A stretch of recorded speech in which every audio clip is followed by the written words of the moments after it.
జ్ఞానవాణి శ్రోతలకు శుభోదయం.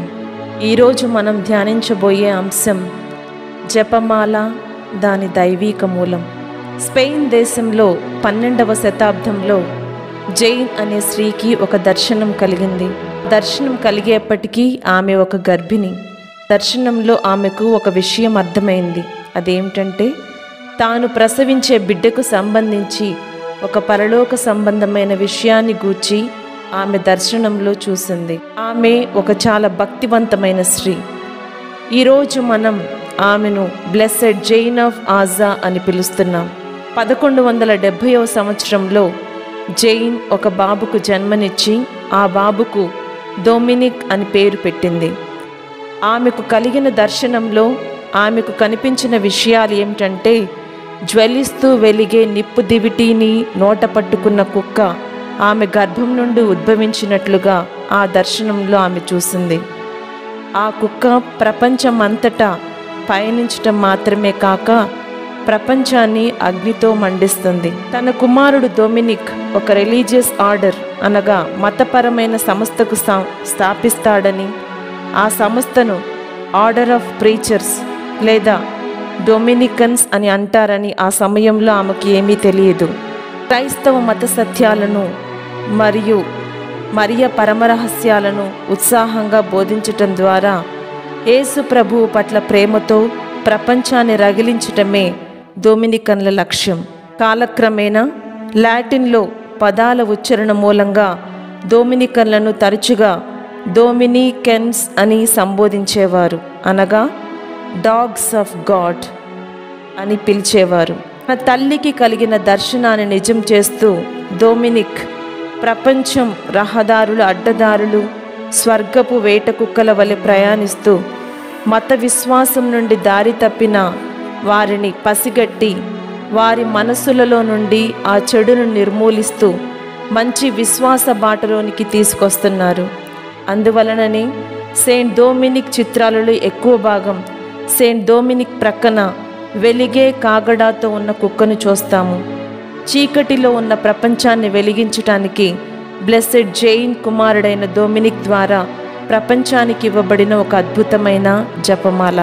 ఇక దైవిక మూలమును మనము పరిశీలించినట్లయితే 1208వ సంవత్సరంలో సెయింట్ డొమినిక్ అల్బిజెన్సియల తప్పుడు విశ్వాసానికి వ్యతిరేకంగా బోధిస్తూ కష్టకాలాన్ని అనుభవిస్తున్న సమయంలో జపమాల ఉనికిలోనికి వచ్చింది.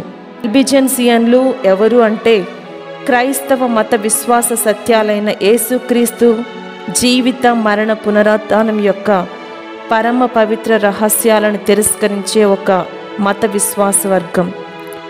సెయింట్ డొమినిక్ ఎంతో ఉత్సాహంతో వారి తప్పులను వారికి తెలియజేస్తూ మరియు క్రైస్తవ మత విశ్వాస సత్యాలను బోధిస్తూ తిరిగి వారిని సరైన విశ్వాసంలోనికి తీసుకుని రావడానికి తన వంతు కృషి చేస్తున్నాడు. అయితే ఎంత శ్రమించినా ఫలితం మాత్రం చాలా కొద్దిగా కనిపిస్తుండడంతో సెయింట్ డొమినిక్ దక్షిణ ఫ్రాన్స్లోని ఒక అడవిలో వడకం చేసుకుంటూ దైవిక జోక్యం అనగా డివైన్ ఇంటర్వెన్షన్ కోసం ప్రార్థించటం ప్రారంభించాడు. కథోలిక సాంప్రదాయం ప్రకారం దేవుని తల్లి అయిన మరియమాత ఆయన దర్శనమిచ్చి జపమాలను బహుమతిగా ఇచ్చింది. పవిత్ర జపమాల స్థాపకుడిగా ఎన్నుకోబడిన సెయింట్ డొమినిక్తో మరియ తల్లి ఈ విధంగా మాట్లాడింది: డొమినిక్, ఇప్పటి వరకు నీవు శ్రమల వలన చాలా తక్కువ ఫలితం పొందినందుకు ఆశ్చర్యపోవద్దు. బంజరు నేలపై శ్రమించాలి, ఎందుకంటే ఆ నేలపై ఇంకా దైవకృప అనే మంచు లేదా నీరు ఇంకా పోయబడలేదు. దేవుడు ఈ ప్రపంచాన్ని నూతనీకరించటం ప్రారంభించినప్పుడు తన దైవకృప అనే ఫలభరిత వర్షాన్ని ఆయన దయచేస్తాడు. సెయింట్ డొమినిక్తో మరియ తల్లి పలికిన పలుకులు శతాబ్దాల క్రితం దేవుడు యెషయా ప్రవక్తతో పలికిన పలుకులను గుర్తు తెస్తాయి. వానయు మంచును ఆకాశము నుండి దిగివచ్చి అచటికి మరలిపోక భూమిని తడిపి దాని మీద పైరును మొలిపించి పంట పండించును. ఆ రీతిగానే నా నోటి నుండి వెలువడు వాక్కు కూడా ఉండును. అది నిష్ఫలముగా నా యొద్దకు తిరిగి రాక నా సంకల్పమును నెరవేర్చును. నేను ఉద్దేశించిన కార్యమును సాధించును. యెషయా గ్రంథము 55వ అధ్యాయము 10-11 వచనములు. సెయింట్ డొమినిక్ ఒక భయంకర ఆధ్యాత్మిక శత్రువుతో పోరాడుతున్నాడు. కాబట్టి మోక్షరాజ్ఞి అయిన మరియ తల్లి వారికి ఖచ్చితంగా అవసరమైన దానిని ఇవ్వటం మాత్రమే కాకుండా ఈ క్రింది వాక్యాలను కూడా బోధించింది.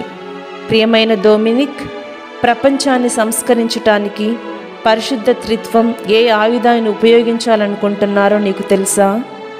ఈ రకమైన యుద్ధంలో ఎప్పుడు దేవదూతల కీర్తన అనగా మంగళవార్త ప్రార్థన వాడాలి అని నేను నీకు తెలియజేస్తున్నాను. ఎందుకంటే క్రొత్త నిబంధనకు ఇది పునాది రాయి.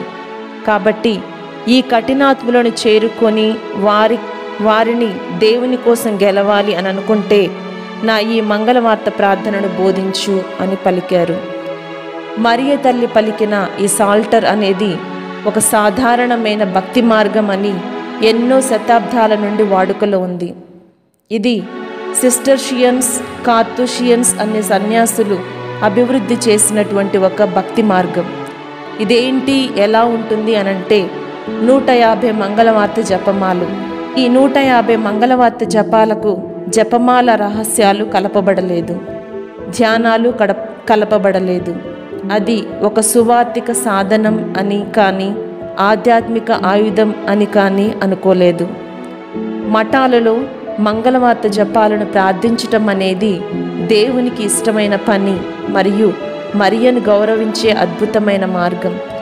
కానీ ఇప్పుడు దేవుడు ఈ మంగళవార్త ప్రార్థనను పరమ పవిత్ర రహస్యాలను, ధ్యానాలను కలపటం ద్వారా సెయింట్ డొమినిక్ను ఉత్సాహపూరిత బోధనలో సన్నద్ధం చేయబోతున్నారు. దీని ప్రకారం మరియ తల్లి సెయింట్ డొమినిక్తో యేసు ప్రభు నేర్పించిన పరలోక ప్రార్థనను మంగళవార్త ప్రార్థనతో జత కలిపి దానికి యేసు ప్రభు యొక్క జీవిత మరణ పునరుత్థానాలనే విశ్వాస సత్యాలను, ధ్యానాలను కలపమని చెప్పింది. ఈ విశ్వాస రహస్యాలనే అల్బిజెన్సియన్లు దాడి చేస్తున్న వాటినే సంతోష, దుఃఖ, మహిమ దేవ రహస్యాలుగా పిలువబడుతున్నాయి. ప్రతి 10 మంగళవార్త జపములు ఒక పరలోక ప్రార్థన ద్వారా వేరు చేయబడి దానికి ఒక ప్రత్యేక దేవరహస్యం జత చేయబడింది. ప్రియ సహోదరులారా, ఈ క్రొత్త మరియు మెరుగైన దేవరహస్యాలతో కూడిన ధ్యానం మరియమాత ప్రార్థన, హృదయ పరివర్తన, విశ్వాస పరిపూర్ణత దయచేస్తూ విశ్వాసంలో నుండి తొలగిపోయిన ఆత్మలను తిరిగి విశ్వాసంలోనికి నడిపించే శక్తిని దయచేయమని ప్రార్థించుదాం. ఆమెన్.